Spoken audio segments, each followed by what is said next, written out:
I did not know my own wedding had been canceled until my father announced it like a business decision over Sunday dinner. We were at my parents' house in Milwaukee, the same dining room where every family milestone had been measured and compared.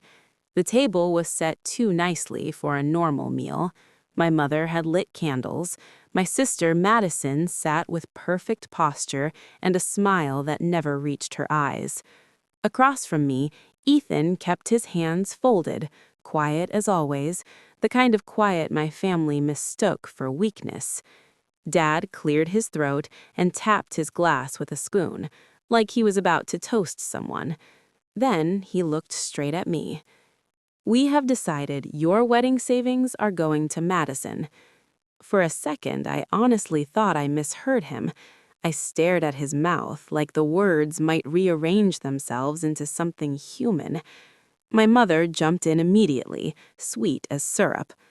"Honey, Madison needs a real wedding, something worthy of the Bennett name. Yours can be small, intimate. You are practical, you will understand." Madison did not even pretend to be shocked. She just lifted her water glass and shrugged, as if my future was a coat she could borrow for the weekend. Her engagement ring caught the candlelight and threw it back in my face. I felt my pulse throb in my throat. "Dad, that money is mine. I saved it for years. Extra shifts, birthdays, every little thing. You promised." Dad leaned back like a judge who had heard enough. "You live with Ethan. You split bills. You are doing fine. Madison has bigger plans. She has standards. And frankly, she has earned it." Earned it. I glanced at the wall behind him, where Madison and I were framed in childhood photos. In every picture where we stood together, Madison was centered. I was always slightly off to the side, like an afterthought. Ethan did not speak. He just looked at my father with that calm, focused stare that made me feel steadier even when I was falling apart. My mother looked at Ethan then, and her mouth tightened. "I hope you are not filling her head with ideas. She is emotional. This is family business." Madison laughed softly, the kind of laugh that pretends to be polite. "I mean, what exactly do you do again, Ethan? You are always on a laptop. That could mean anything. My friend dated a guy who said he worked from home, and it turned out he was playing video games all day." My cheeks burned. Ethan was not lazy. He was careful. He worked hard. He just did not brag. Dad smirked. "If you had a stable career, maybe Claire would not be clinging to her little savings like it's a life raft." Clinging. That word hit harder than the theft. Like my effort was embarrassing. Like my planning was childish. I opened my mouth, but my voice would not come out. My hands shook under the table. I felt 12 years old again, watching Madison blow out candles while I smiled beside her, like a guest at my own birthday. Ethan finally moved. He set his fork down with a soft click. He did it slowly, like he was placing a boundary on the table. Madison tilted her head. "Oh no, is he going to give us a speech?" Ethan stood up. He did not raise his voice. He did not pound the table. He simply rose to his full height and looked at them one by one. "Should I tell you what I do for a living?" The room went still. Even the candles seemed to hold their breath. My father scoffed, but there was a flicker in his eyes, the kind of flicker people get when they realize they have underestimated the wrong person. My mother forced a laugh that sounded brittle. "Ethan, do not make this dramatic." Madison rolled her eyes, but her fingers tightened around her glass. Ethan did not answer his own question. He just sat back down, calm as ever, and reached for my hand under the table. His thumb pressed once against my knuckles, a quiet promise. Dinner continued, somehow, with my parents talking about venues and guest lists as if they had not just gutted me. I barely tasted the food. I kept seeing the word decided hovering in the air like a stamp. When we finally left, the cold night air felt like relief. I got into the passenger seat and stared forward, silent. Ethan started the car. He waited until we were halfway home before speaking. I want you to trust me, Claire. Tonight, let me handle this the right way. I swallowed. Handle what? They already took it. Ethan did not look away from the road. Not yet. Check your email when we get home. My stomach dropped, because deep down I knew my father was not the type to make threats at the table and then sleep on them. When we got home, I did not even take my coat off. I walked straight to the kitchen table, opened my laptop, and logged into my email with hands that would not stop shaking. There it was. Transfer pending. The subject line was so polite it felt cruel. A confirmation notice from the credit union where I had kept my wedding savings since I was 21. The message listed my balance, then the outgoing transfer amount, then a new balance that made my chest go hollow. I stared at the screen until the letters blurred. My body went cold, then hot, then cold again. I heard myself whisper, "No," like a child bargaining with reality. Ethan stood behind me, not touching, giving me space to breathe. When I finally turned my head, he was already holding his phone. His eyes were steady, but there was something sharper there now. Not anger, focus. "Did you authorize it?" he asked. "Of course not." He nodded once, like he expected that answer. Then he lowered his voice. "We are going to call the bank first thing in the morning.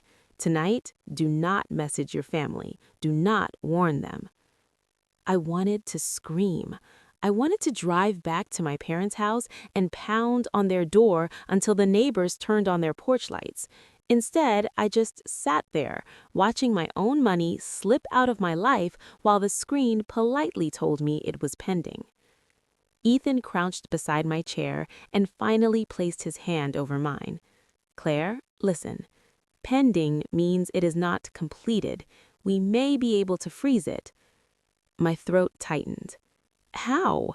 They have my account." Ethan exhaled slowly.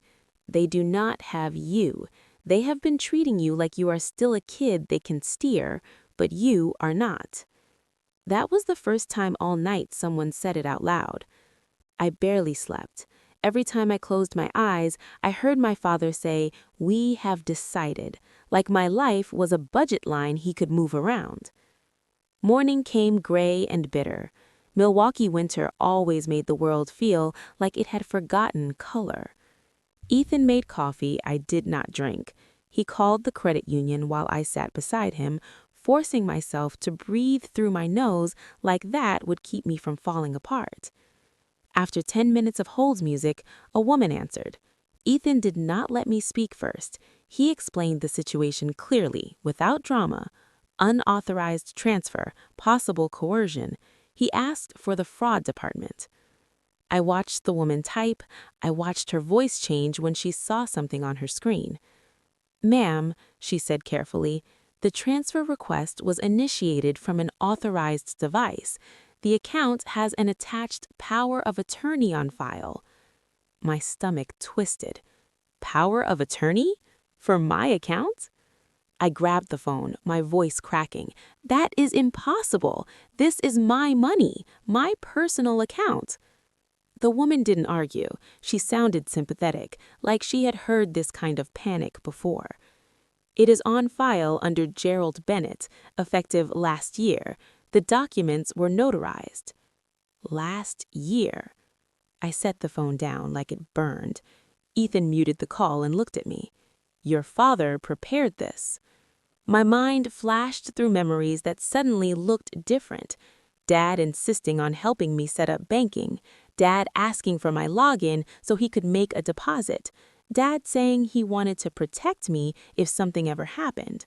Protect me? From myself. Ethan unmuted and asked for copies of the documents. He used words I would never think of.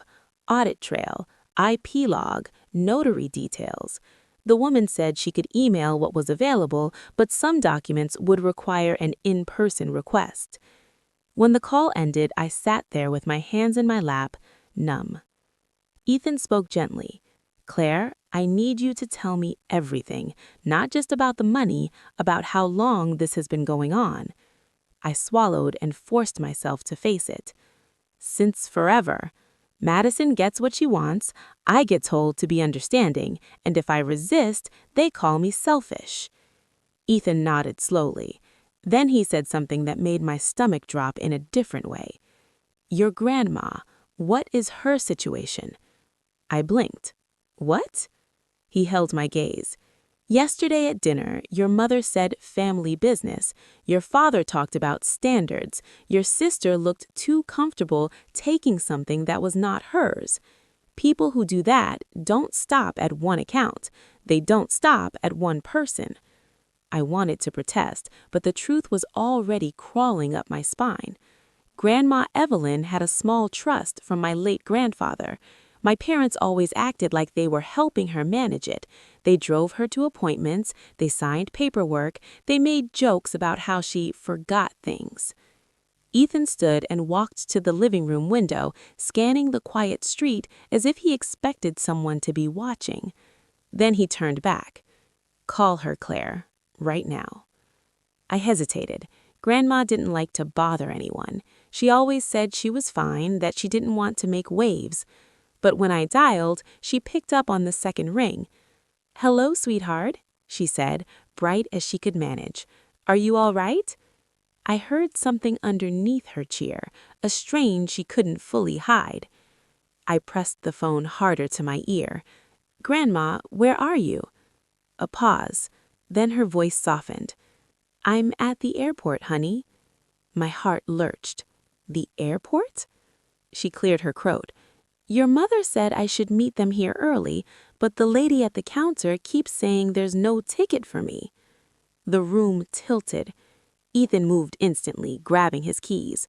"Grandma," I said, trying to keep my voice steady, "do not move. Stay where you are. I'm coming." And as I hung up, one thought slammed into me harder than the stolen money. They didn't just take my wedding. They left my grandma behind. I got to the airport in 12 minutes that felt like 12 years. Grandma Evelyn was exactly where she said she would be. She sat on a hard bench near the ticket counter, purse clutched to her chest like it was the last thing she was allowed to keep. Her coat looked too thin for the cold. Her lipstick was carefully applied, but her hands trembled when she saw me. "Oh, sweetheart," she said, trying to smile. "I must have confused the time." "You did not," I told her. "They did this." Ethan spoke to the airline agent while I knelt in front of Grandma. The agent pulled up the reservation again and shook her head with the same polite firmness. No ticket, no record, not even a canceled seat. It was like Grandma had never been part of the plan. Grandma blinked fast, fighting tears. "Your mother said it was all arranged. She told me to be ready." I felt heat rise behind my eyes.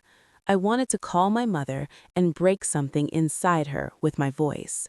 But Ethan touched my shoulder, a quiet warning. "Do not give them a head start." We took Grandma home with us. I made her tea.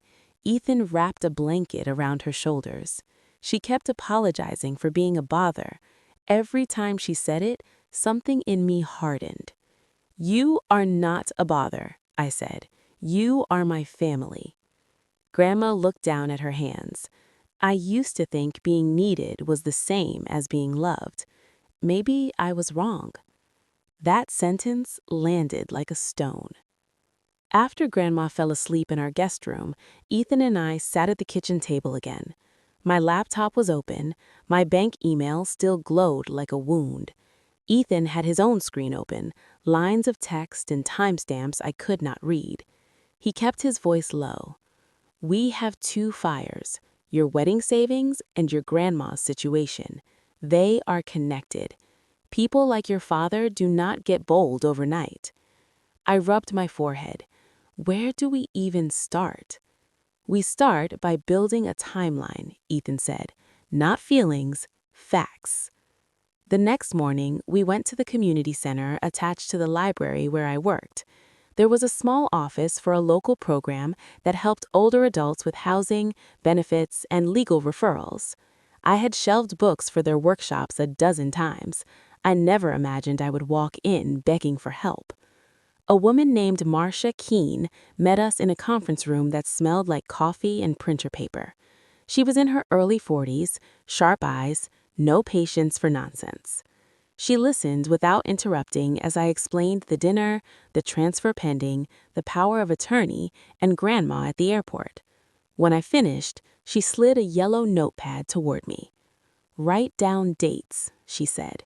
"Every conversation, every time money moved, every time someone asked you to sign something, every time your grandma said she felt pressured." Her tone was calm, but her words made my stomach twist. This was not family drama anymore. This was a pattern. Marcia asked to speak with Grandma. I watched through the glass window as Grandma sat straight in her chair, trying to be brave. Marcia spoke gently, but directly. Grandma answered in that soft, careful way she had, like she didn't want to accuse anyone. Then, Marcia asked one question that changed the air in the room. "Has Gerald ever asked you to sign papers without explaining them?" Grandma hesitated. Then she nodded once. "He said it was just to make things easier," Grandma whispered. "He said if I loved the family, I would not make it complicated." When Marcia came back to us, her face had gone colder. "This is not just theft," she said. "This may be financial exploitation of an elder, and your father has used emotional pressure before. He will do it again." My hands went numb. What happens now? Marcia drew a simple list on her notepad. 1.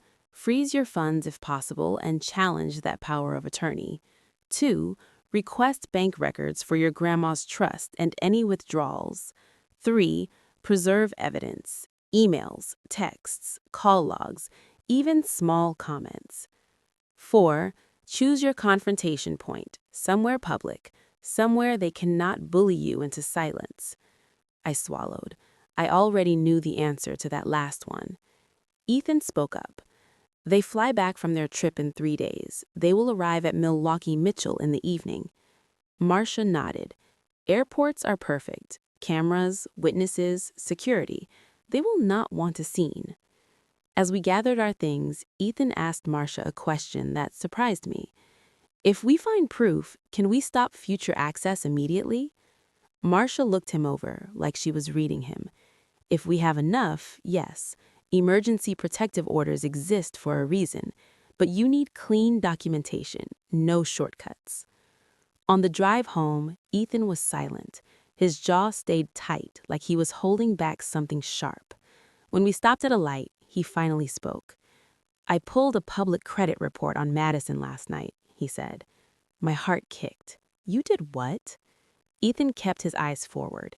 "She has multiple delinquent accounts, recent collection activity, and a payday loan entry." Madison was drowning. Suddenly, her smug smile at dinner made sense. She did not just want my wedding money, she needed it. Then Ethan added one more detail that turned my blood cold. "And your father has a recent business lien. That usually means he is borrowing hard. If he has access to your grandma's trust, he may be using it as leverage." When we got home, Grandma was in the living room, folding napkins like she was trying to make herself useful.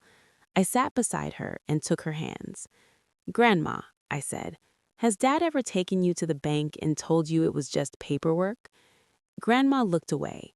Then she whispered, "I did not want to make trouble." I squeezed her fingers. "You are not trouble. You are the reason I'm done being quiet." That night, Ethan printed everything we had. Bank emails, the power of attorney notice, notes from Marcia, a screenshot of the airline message that showed no ticket ever existed for Grandma. He slid the growing stack into a plain folder and closed it with a firm press of his palm. 3 days, he said. Then we meet them where they cannot hide. I stared at the folder like it was a weapon made of paper. My phone buzzed. A new notification from the airport. Flight status update. The Bennett family plane had just departed. And for the first time in my life, I was not waiting to be chosen. I was waiting to end it. The airport smelled like coffee, jet fuel, and impatience. Grandma Evelyn stood between Ethan and me near the arrivals doors, wrapped in her light coat with her purse held tight. She looked small next to the rolling suitcases and loud reunions, but her spine was straight. I could feel her trying to be brave for me. Marcia Keene arrived 5 minutes before the plane landed. She wore a dark blazer and carried a folder that looked ordinary until you remembered what it could do to a family that had lived on intimidation. She did not greet us with comfort. She greeted us with readiness. "No speeches," she said quietly. "No yelling. Let them talk. Let them deny. Let them step into their own footprints." Ethan kept scanning the crowd, calm on the outside, coiled on the inside. His hand brushed mine once, then dropped. Not to reassure me, to remind me we had a plan. The sliding doors opened. A wave of people poured out. Then I saw them. Dad first, chest out, rolling his suitcase like he owned the building. Mom beside him, hair perfect, eyes already searching for control. Madison a step behind, wearing a new coat, laughing at something on her phone. She was still glowing with the confidence of someone who thought the world was designed to cushion her. Madison spotted me and slowed. Her smile flickered. Then she saw Grandma. For a second, all three of them froze like they had been caught on camera, because they had. Mom recovered first. "Evelyn," she said brightly, like Grandma had simply wandered into the wrong room. "What are you doing here?" Grandma swallowed.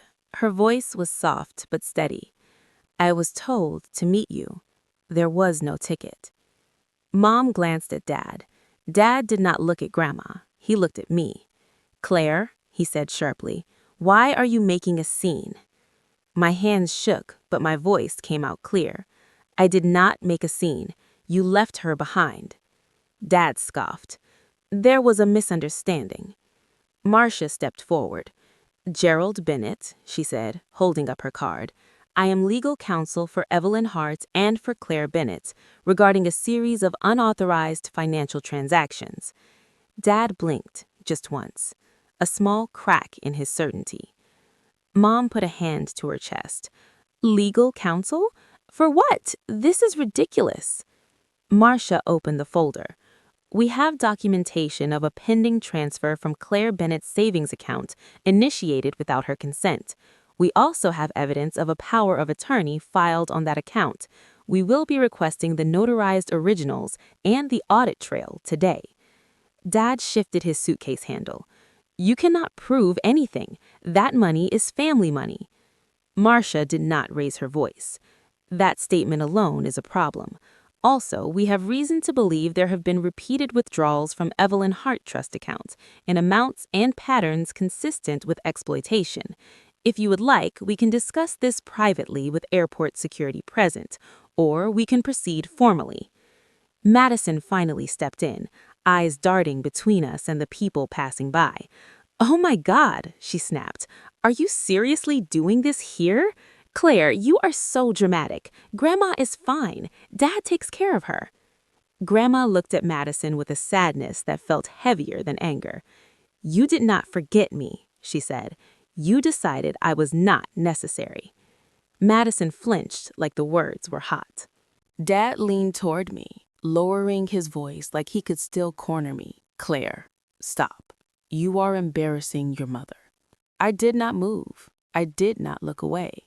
I am not embarrassed. I am done being managed. Mom tried a new angle. "Sweetheart, you are emotional. We can talk at home. We will work it out." Marcia shook her head. "No home conversations.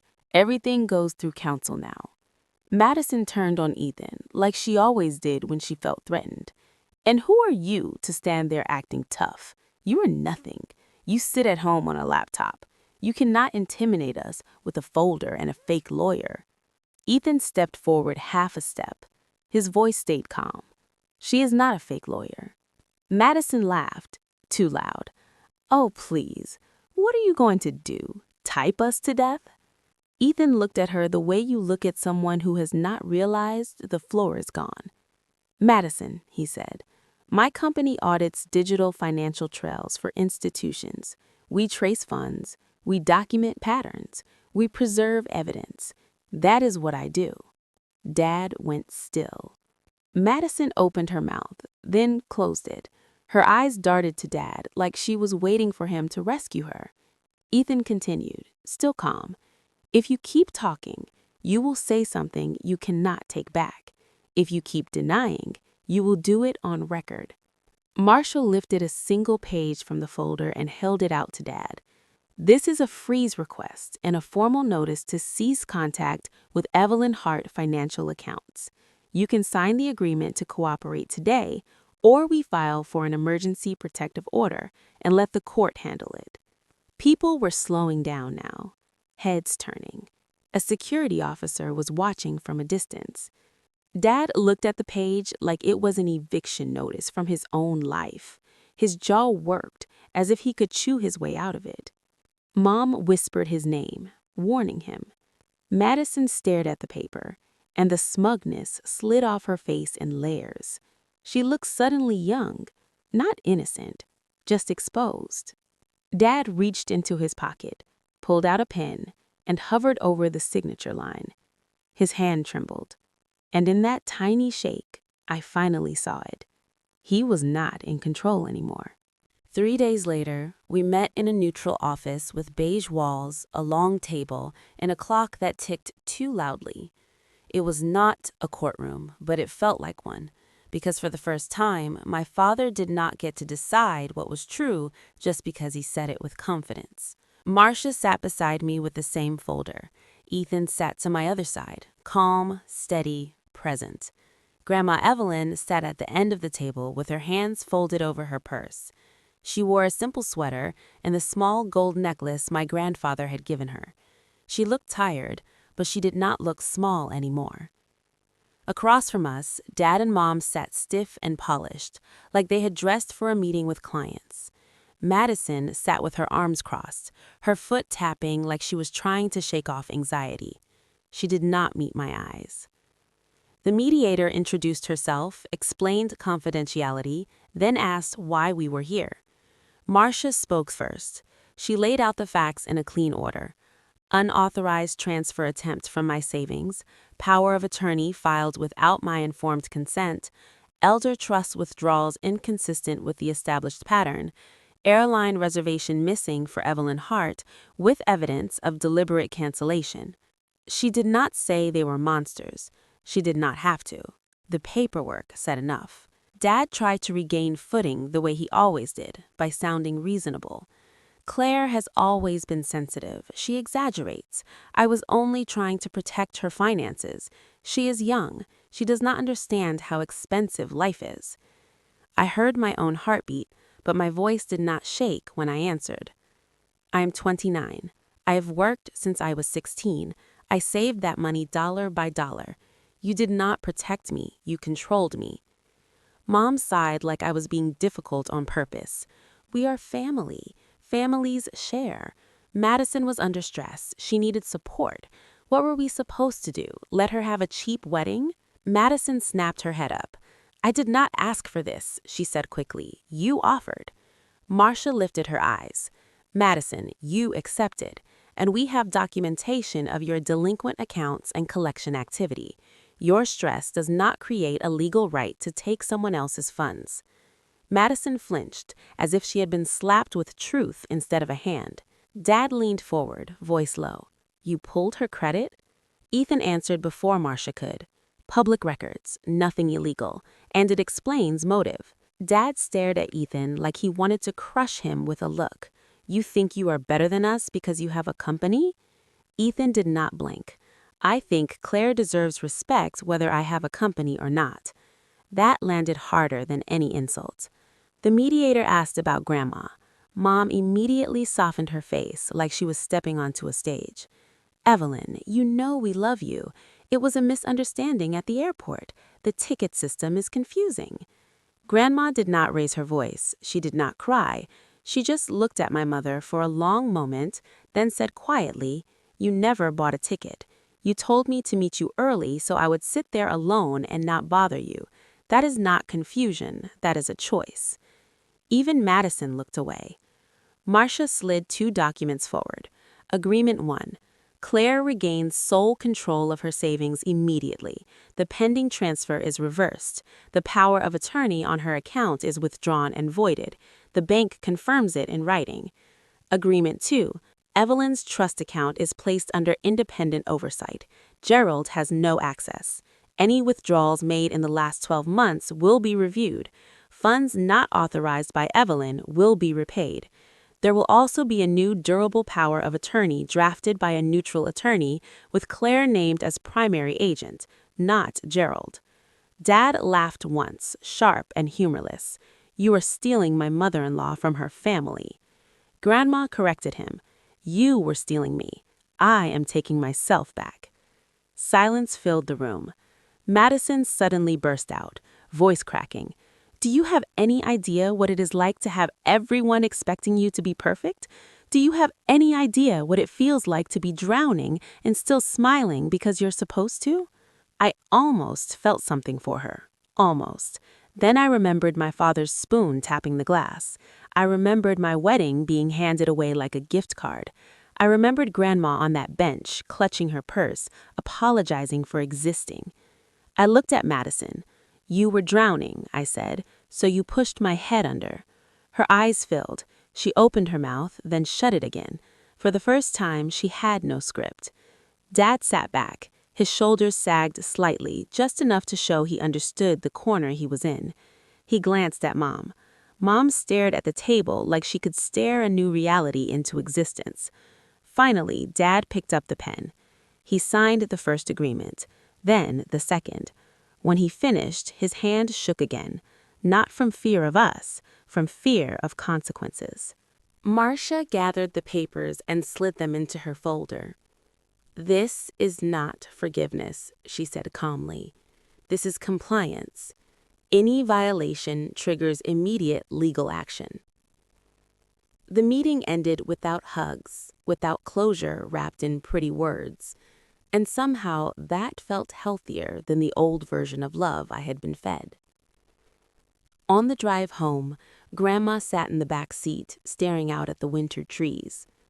After a while, she spoke. "I thought being quiet kept the peace," she said, "but it only kept me alone." I reached back and took her hand. "Not anymore." In the weeks that followed, the money returned to my account.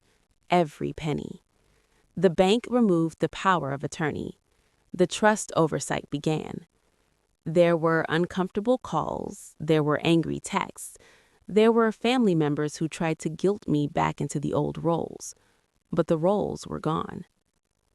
Ethan and I did not rush into a big wedding.